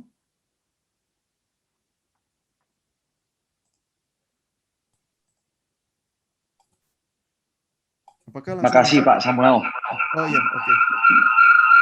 Aduh, terima kasih buat paparannya. Ada pertanyaan nih Pak Samuel dari Pak Hutono. Yang di konsep predestination dengan kedaulatan Allah apakah sejalan atau sesuai dengan rancangan Allah itu sendiri. Sebagai contoh Yudas Iskariot yang menjual Tuhan Yesus, apakah juga termasuk dalam rancangan Allah? Atau keselamatan itu juga termasuk dalam predestination seperti penjahat yang disalib di sebelah Tuhan Yesus. Nah, oke, terima kasih Pak Hutono untuk pertanyaannya. Kalau ditanya apakah Yudas Iskariot itu kemudian melakukan akan rancangan Allah, dalam arti Allah merancangkan untuk ada manusia yang menjual, manusia kemudian akan menyalibkan Yesus dan Yudas Iskariot menjalankannya. Maka saya jawab demikian. Allah merancangkan jalan keselamatan melalui Yesus Kristus yang datang di dalam dunia. Dan dunia ini di dalam keberdosaannya, perhatikan ya, di dalam free will keberdosaan manusia akan menolak Allah. Itu sebuah hukum. Ketika manusia berdosa, itu kan arti definisi dosa itu kan melawan Allah. Nah kalau Allah datang, ya tetap dilawan. Sehingga kalau ditanya gini, andai kata Yudas Iskariot tidak bekerja, ya yang lain juga bisa bekerja. Sehingga di dalam hal ini Yudas Iskariot bukan menjalankan rancangan Allah. Saya ulangi ya, Yudas Iskariot bukan menjalankan rancangan Allah. Rancangan Allah adalah Yesus Kristus datang, Yesus Kristus menyerahkan dirinya, mati di atas kayu salib, itu rancangan Allah. Tetapi siapa yang menyerahkan dan lain sebagainya, itu adalah free will daripada manusia itu sendiri. Dan tadi saya sudah berikan contoh, bahwa Yudas ini bukan cuma sekedar free will-nya, tapi ada pekerjaan aktif si jahat. Tapi kalau ditanya, Tuhan berdaulat atas itu semua enggak? Jawabannya iya. Artinya apa? Tuhan membiarkan. Tuhan tidak aktif mengerjakan, iblislah yang aktif mengerjakan, Yudaslah yang aktif mengerjakan, tapi Tuhan membiarkan di dalam kedaulatannya untuk kemudian hal tersebut terjadi, sehingga pada akhirnya rencana Allah bisa terjadi. Oke? Jadi dalam hal ini Yudas Iskariot bersalah karena keputusannya, bukan dia menjalankan rancangan Allah. Enggak. Kalau ditanya, loh, tapi kan kalau Yesus datang, kan dia tetap harus mati kan untuk menebus dosa. Jawabannya adalah iya. Tetapi kenapa kok Yudas yang ambil bagian? Yaitu bukan berarti penetapan Allah. Itu kehendak bebasnya Yudas Iskariot plus tadi saya katakan pekerjaan aktif si jahat. Oke. Lalu ditanyakan juga apakah berarti keselamatan kaitannya dengan predestinasi seperti penjahat yang disalib di sebelah Tuhan Yesus? Dalam hal ini Bapak Ibu, saya mohon maaf kalau saya salah memahami pertanyaannya ya. Tapi yang saya pahami dari pertanyaan ini adalah begini. Apakah berarti orang yang disalibkan di sebelah Tuhan Yesus itu sudah ditetapkan oleh Allah atau tidak? Gitu ya. Ditetapkan, kalau saya mau katakan yang pertama, secara faktual, apakah Allah menetapkan? Saya yakin dan percaya jawabannya iya. Menetapkan iya. Dalam pengertian begini ya, menetapkan itu bisa dipahami dua. Menetapkan secara aktif dan menetapkan secara pasif. Allah menetapkan secara aktif berarti dia bekerja. Seperti Allah menetapkan karya keselamatan itu aktif. Kalau pasif itu adalah Allah membiarkan Yudas bekerja, itu adalah penetapan Allah yang pasif. Allah tidak bekerja, tapi Allah membiarkan semua itu terjadi. Ketika ada penjahat yang disalibkan di sebelah Yesus, itu apakah penetapan Allah? Jawabannya jelas iya. Karena tidak ada sesuatu yang terjadi tanpa penetapan Allah. Tidak ada sesuatu yang terjadi tanpa kedaulatan Allah. Allah berdaulat atas segala sesuatu. Tapi apakah secara aktif? Saya ragu sih. Saya ragu. Tetapi kalau ditanya, kalau salah satu orangnya itu bertobat, di atas kayu salib itu bertobat. Kan kita tahu ya, salah satu penjahatnya kemudian berkata, Guru, Yesus ingatlah akan aku ketika engkau datang sebagai Raja. Nah di dalam hal ini, saya yakin dan percaya, disitulah memang anugerah Allah secara aktif diberikan. Karena tidak mungkin ada keselamatan tanpa anugerah Allah. Dan tidak mungkin ada anugerah Allah kalau bukan Allah yang bekerja. Manusia tidak bisa bekerja. Sehingga di dalam hal ini, iya. Penetapannya ketika disalibkan, apakah Allah secara aktif nyuruh si Pilatus sudah yang ini aja disalibkan? Saya kok ragu ya. Saya kok ragu. Tetapi di dalam kebebasan manusia kemudian menetapkan, ya udahlah, mumpung disalib, ini sekali lagi ya, ini bahasa mumpung itu bahasa gambaran saya ya, untuk menyederhanakan ya. Wes mumpung ada yang disalib, sekalian dah, 2 juga disalibkan sama-sama, biar genep 3. Gitu. Misal ini gambaran saya lah sekali lagi ya. Lalu kemudian Allah memberikan anugerah, itu seolah-olah berkata demikian. Di tengah-tengah penetapan manusia, di tengah-tengah penetapan Pilatus, di tengah-tengah keberdosaan manusia yang tidak pernah tahu, Allah bekerja memberikan keselamatan. Sehingga dari situ kita bisa berkata, tidak perlu khawatir bahwa Allah itu tidak bisa bekerja dalam segala sesuatu untuk mendatangkan anugerahnya. Justru melalui karya kayu salib kita melihat penjahat yang berdasarkan hitungan manusia ya pantas disalibkan. Bahkan dia pun berkata, kita ini layak kok disalibkan. Tapi dia ini enggak. Maka kemudian berkata, ingat ya akan aku ya. Dia sendiri mengakui kok. Dan ketika Pilatus kemudian menyalibkan, apakah karena Pilatus tahu, oh bakal ada yang diselamatkan, bakal ada yang enggak diselamatkan. Enggak. Semua itu penetapan dari ketidaktahuan manusia. Tetapi meskipun manusia tidak tahu, Allah sanggup bekerja untuk mendatangkan kebaikan. Nah, itu gambarannya kira-kira seperti itu. Semoga saya tidak salah memahami pertanyaan dari Pak Hutono ini. Terima kasih, Pak Samuel. Mungkin ada pertanyaan-pertanyaan lain dari teman-teman sekalian yang ingin ditanyakan, mumpung ada ahlinya nih. Nah, ini dari Pak Singgih Wijaya. Di Perjanjian Lama Allah membelah laut di hadapan bangsa Israel. Di Perjanjian Baru, kalau boleh dibandingkan, Yesus menenangkan danau. Bukankah mujizat di Perjanjian Baru menjadi terkesan kalah spektakuler dibanding Perjanjian Lama? Hingga pada akhirnya mujizat yang spektakuler adalah kebangkitan Yesus. Tetapi semuanya perlu menunggu hingga Yesus disalibkan. Pertanyaannya, apakah ada alasan tertulis kenapa mujizat keselamatan perlu menunggu lama? Iya. Saya nanggapin pertanyaan yang terakhir dulu ya, karena saya melihat ada dua pertanyaan sih sebenarnya ditanyakan dari pertanyaan ini ya. Tapi mungkin yang secara eksplisit ditanyakan yang terakhir saya jawab dulu. Apakah ada alasan tertulis kenapa mujizat keselamatan perlu menunggu lama? Saya akan jawab dari Ibrani pasal yang pertama, Bapak Ibu ya. Ibrani pasal yang pertama, karena saya tidak pandai menghafal Alkitab, Bapak Ibu. Saya cuma bisa tahu kalimat intinya, tetapi detailnya enggak hafal persis ya. Jadi izinkan saya membaca dari Alkitab saja. Setelah pada zaman dahulu Allah berulang kali dan dalam berbagai cara berbicara kepada nenek moyang kita dengan perantaran nabi-nabi. Maka pada zaman akhir ini Ia telah berbicara kepada kita dengan perantaran anaknya yang telah Ia tetapkan sebagai yang berhak menerima segala yang ada. Oleh Dia Allah telah menjadikan alam semesta. Nah, di dalam bagian firman Tuhan Ibrani ini kita tahu bahwa waktunya itu adalah penetapan Allah. Jadi kalau boleh dikatakan kenapa kok Allah nunggu lama ya untuk menghadirkan Yesus Kristus? Ya jawabannya waktunya itu penetapan Allah. Yang kita enggak pernah tahu kenapa kok demikian. Enggak pernah. Kalau ditanya gini, bisa enggak kita tafsirkan? Oh, banyak penafsiran. Contohnya apa? Yesus menjadi angle dari sejarah. Maka itu kalau kita perhatikan penanggalan itu kan BC sama AD gitu ya. Kalau dalam bahasa Inggris, kalau kita kan menyebutnya Masehi. Tapi kalau kita perhatikan secara kalender umum kan BC AD. BC kan before Christ. AD itu kan, singkatan istilahnya itu bahasa Latin yang saya nggak hafal, tetapi itu adalah penerjemahannya adalah hari Tuhanku lah, kira-kira seperti itu. Dan itu sekali lagi juga merujuk kepada Yesus Kristus. Sehingga bisa dikatakan bahwa Yesus memang lahir sebagai angle dari zaman. Nah, tapi itu kan penafsiran. Yang artinya apakah memang gara-gara nunggu itu, gitu ya? Kenapa kok enggak setelah Adam dan Hawa jatuh di dalam dosa, langsung kemudian Yesus datang? Ya, jawabannya sekali lagi, kita enggak pernah tahu detailnya kapan. Allah cuma memberitahu itu adalah berdasarkan penetapan waktu Allah saja.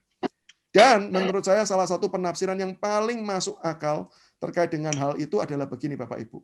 Allah itu perlu menyiapkan manusia untuk sadar akan buruknya dosa, akan konsekuensi dosa.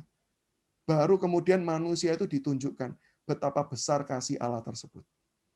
Manusia perlu tahu dulu bahwa sejarah ini sudah hidup semakin lama semakin rusak tanpa ada solusi. Sehingga sampai ke titik itulah kemudian Tuhan mengatakan, sudah tahu ya nggak ada solusi ya, sekarang aku berikan solusinya.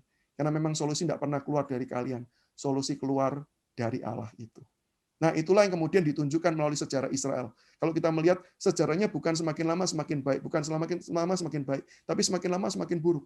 Dan tidak ada yang bisa menyelesaikan. Tidak ada. Semua cuma menantikan yang Mesias itu akan datang, yang Mesias akan datang. Tapi mereka tidak pernah bisa menyelesaikannya. Dan kalau kita melihat semua apa yang digambarkan di dalam Perjanjian Lama memberikan informasi kepada kita tentang akan kuasa, akan identitas, akan karya Yesus Kristus dengan semakin mendalam. Maka sebenarnya kalau kita pelajari tentang konsep penyelamatan di dalam Yesus Kristus, kita tidak pernah bisa melepaskan dari konsep masalah penyembelihan di Perjanjian Lama, masalah korban di Perjanjian Lama. Tanpa mempelajari itu, kesannya penyelamatan Yesus itu begitu sederhana. Tetapi kalau kita mempelajari secara detail konsep-konsep Perjanjian Lama, disitulah kita akan semakin melihat Allah itu memprepare segala sesuatu itu sampai pada akhirnya kita itu bisa melihat karya Allah dan bisa berkata, ini luar biasa keren. Nah, tapi itu sekali lagi, itu kan penafsiran kita. Tapi kalau tahu detail kapan waktunya, nggak tahu. Kenapa kok itu penetapan Allah? Nah, izinkan saya secara cepat menjawab bagian awalnya ya. Kenapa kok mujizat itu Perjanjian Lama terkesan kalah spektakuler ya dengan Perjanjian Baru. Perjanjian Lama kok lebih spektakuler daripada Perjanjian Baru, gitu ya. Maka saya mau katakan begini. Yang pertama adalah tergantung cara kita mengukur spektakuler sih. Kalau cara kita mengukur spektakuler adalah misalnya dengan melihat laut terbelah, kemudian itu spektakuler, maka sebenarnya kita tidak fair kalau kita berkata Yesus menenangkan air ribut itu tidak spektakuler. Kenapa? Karena bagi orang Israel pada waktu itu, angin itu sudah tidak mungkin bisa ditolong. Itu angin yang dahsyat, angin sakal. Bahkan para murid yang sepertiganya, itu adalah nelayan. Para murid pun berkata kita binasa. Yang artinya apa? Tidak mungkin ada yang bisa menyelamatkan. Tetapi ketika Yesus dengan perintahnya, danau, langit dan laut itu menjadi tenang. Maka kita bisa tahu itu sangat spektakuler bagi para murid. Jadi tergantung cara kita itu menerjemahkan spektakuler itu seperti apa. Kalau cara kita menerjemahkan spektakuler itu seperti sesuatu hal yang wow, kelihatannya itu besar dan itu sesuatu hal yang belum pernah terjadi, ya mungkin sih ya, perjanjian lama lebih spektakuler. Kenapa? Karena di perjanjian baru kesannya kan kalaupun itu terjadi, orang perjanjian baru bisa bilang gini, cuman ngulangi itu. Kan sudah pernah perjanjian lama. Betul kan ya? Jadi mau spektakuler gimana juga sulit kan? Nah, itu yang pertama. Tapi yang kedua begini, Bapak Ibu kita perlu membaca Alkitab ketika memberikan mujizat atau Tuhan itu mengizinkan nabi-nabinya membuat mujizat. Bahkan ketika Yesus membuat mujizat, sebenarnya fokusnya bukan pada mujizat itu. Fokusnya kepada siapa yang membuatnya. Maka ketika orang Israel itu melihat laut terbelah, mereka tidak berkata gini, keren ya, ada SeaWorld loh, tanpa kaca lagi. Kalau sekarang SeaWorld kan pakai kaca. Ini SeaWorld tanpa kaca. Enggak. Orang Israel ketika melihat itu, mereka selalu diajak melihat satu. Ingat, ada Yahweh, Allah yang memelihara engkau. Dan itu yang juga Yesus Kristus nyatakan di dalam perjanjian baru. Ketika melakukan mujizat apapun, menunjukkan karyanya itu sebagai bukti identitas keilahiannya. Maka sebenarnya fokus kita bukan melihat spektakuler apa tidak spektakuler, tapi melihat apakah itu semakin mengarahkan kita kepada Yesus atau tidak. Termasuk hari ini Bapak Ibu, implikasinya. Kalau hari ini kita hidup cuman mengharapkan mujizat, dan kita lupa kepada siapa pemberi mujizatnya, maka sebenarnya mujizat itu tidak penting sih. Mujizat itu boleh ada, boleh tidak ada. Tetapi jauh lebih penting, di dalam segala sesuatu, kita bisa melihat karya kebaikan Allah. Dan di situ kita bisa bersyukur atasnya. Oke? Nah, itu kira-kira tanggapan saya untuk pertanyaan yang berikut ini. Dahsyat. Dahsyat. Luar biasa, Pak. Luar biasa penjelasannya. Ini ada satu pertanyaan lagi nih, Pak. Dari Bu Belinda. Hidup yang fakta nih. Hidup yang semakin hari semakin serupa dengan Kristus adalah proses yang lama dan menyakitkan. Kehidupan Kristus yang dicatat di Alkitab juga lebih banyak penderitaannya daripada bahagia. Jadi apakah hidup serupa dengan Kristus identik dengan sedikit kebahagiaan? Bukan sukacita loh ya, karena sukacita bukan emosi. Dan Paulus membuktikan kalau kita bisa bersukacita dalam penderitaan. Tapi kalau emosi atau perasaan bahagia, bukankah ini sesuatu yang baik? Atau apakah ini juga salah satu ilusi dunia yang sudah rusak? Karena dunia sering mengajak kita untuk mengejar kebahagiaan, bukan sukacita. Jadi, apakah normal bila seorang Kristen tidak bahagia? Nah, begitu Pak. Ini pertanyaan kompleks banget dan terima kasih nih, Pak. Pertanyaannya Bu Belinda ini pertanyaan yang saya jawabnya aja keder Bapak Ibu ya. Waduh. Ini pertanyaan yang nggak gampang. Masih noni ternyata Pak. Noni ini katanya. Oh gitu. Ya. Iya. Jadi kalau boleh saya jawab kira-kira begini. Apakah kehidupan kekristenan itu identik atau artinya selalu ini saya lebih pertegas ya kalimatnya ya. Selalu hidup di dalam penderitaan. Jawaban saya adalah tidak dengan tanda bintang kecil. Syarat dan ketentuan berlaku. Karena kalau kita membaca Alkitab, Yesus memang memberitahu bahwa hidup penderitaan itu bagi orang Kristen itu sesuatu hal yang wajar. Barang siapa mau mengikut aku, ia harus menyangkal diri, ia memikul salib, ia mau mengikut aku. Itu berat Bapak Ibu. Menyangkal diri ini berarti berkata tidak untuk kehendak diri dan berkata iya untuk kehendak Tuhan. Nah itu kan kita sudah tahu dalam prakteknya, nggak mudah. Memikul salib itu artinya bersedia mati. Yesus kemudian juga berkata, aku mengutus kamu seperti domba ke tengah-tengah serigala. Sehingga sebenarnya penderitaan itu sesuatu hal yang bisa dikatakan terjadi. Dan kalau itu terjadi dalam kehidupan orang Kristen, tidak usah kaget. Karena Tuhan Yesus sudah mengatakan dari awal. Tetapi kenapa kok saya katakan tidak selalu pakai tanda bintang kecil? Karena ada anugerah Allah yang menyokong kita.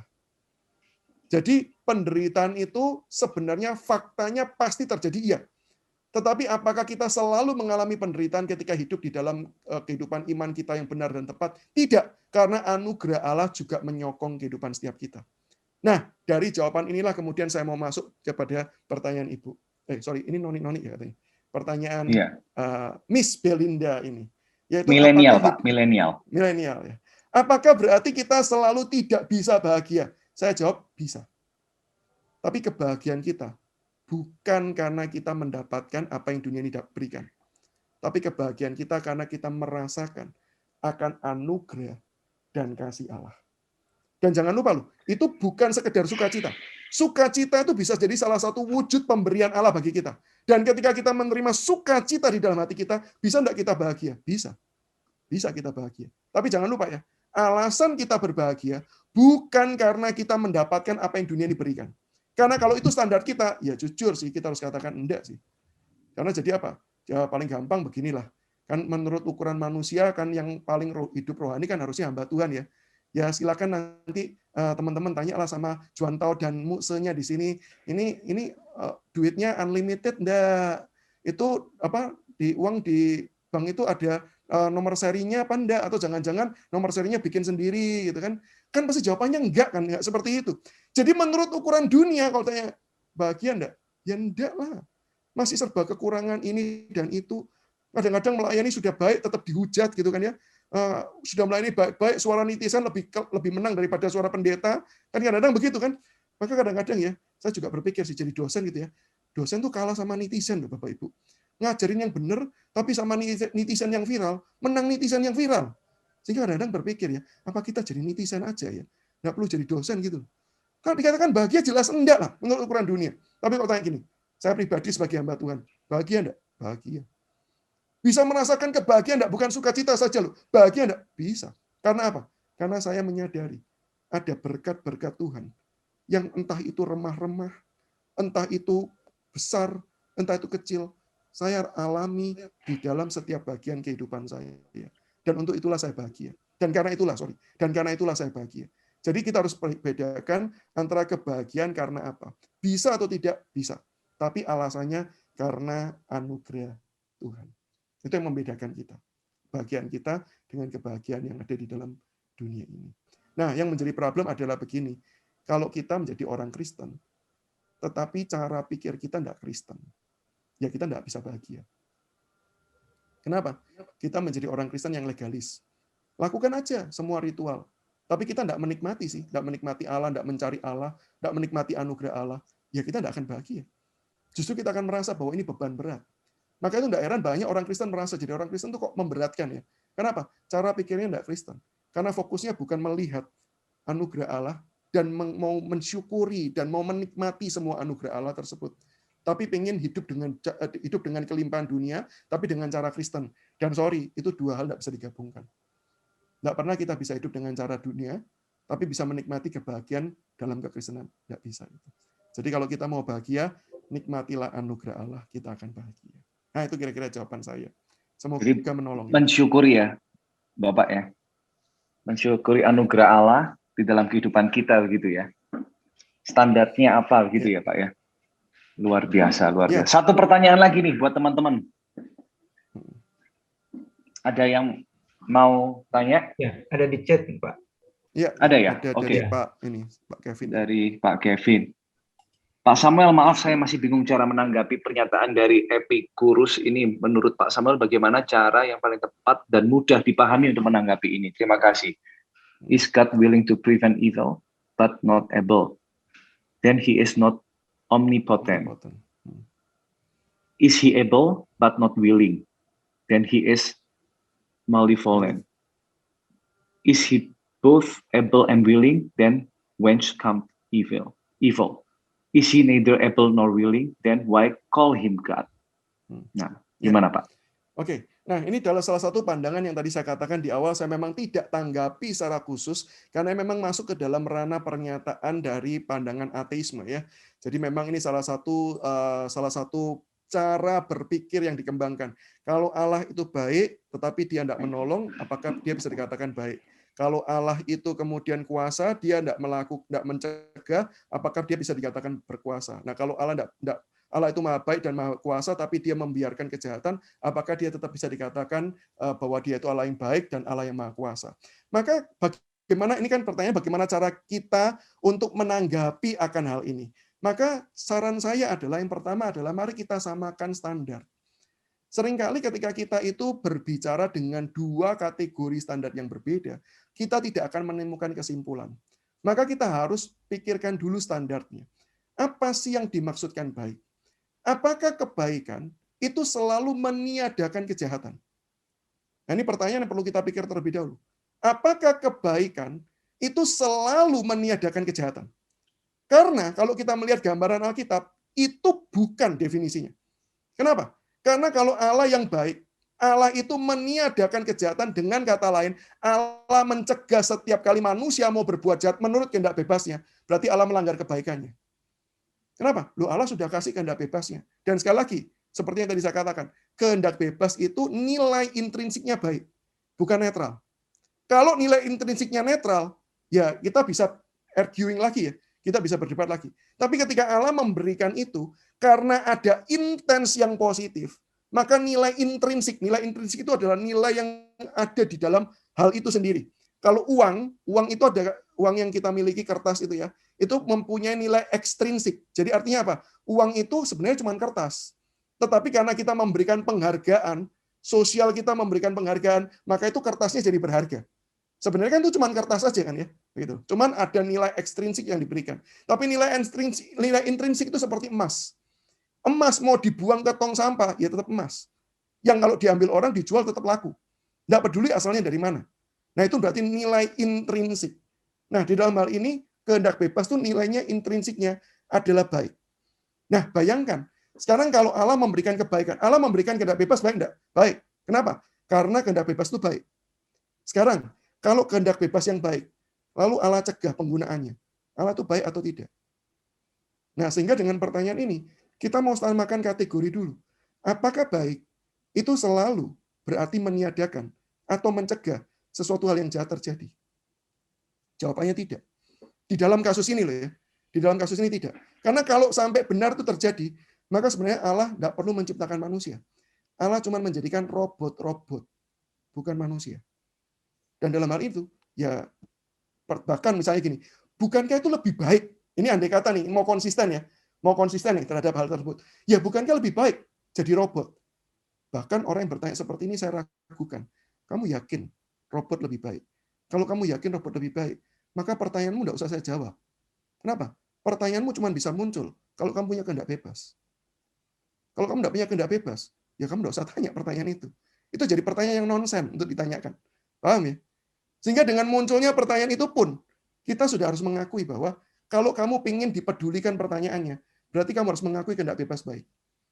Kalau kamu mengakui kehendak bebas baik, berarti kamu harus mengakui pencegahan penggunaan kehendak bebas adalah sebuah kejahatan.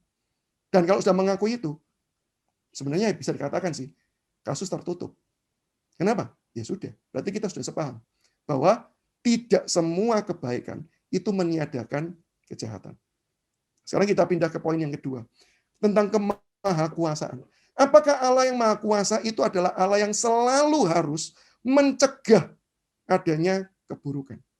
Nah, ini walaupun sedikit mirip, tapi perlu dibahas terpisah. Apakah Allah berkuasa itu hanya bisa digambarkan berkuasa yang tertinggi ya? Karena kita mencari the greatest. Kita bukan mencari yang cuma sekedar powerful, tapi the greatest and powerful God. Apakah itu definisinya berarti selalu mencegah adanya kejahatan? Maka kalau dikatakan Allah mencegah kejahatan, dia itu berkuasa tidak? Oh, dia berkuasa. Tetapi sekarang kalau ditanya, lebih berkuasa mana? Dengan Allah mengizinkan kejahatan ada, tetapi Allah sanggup menggunakan kejahatan itu bagi kebaikan.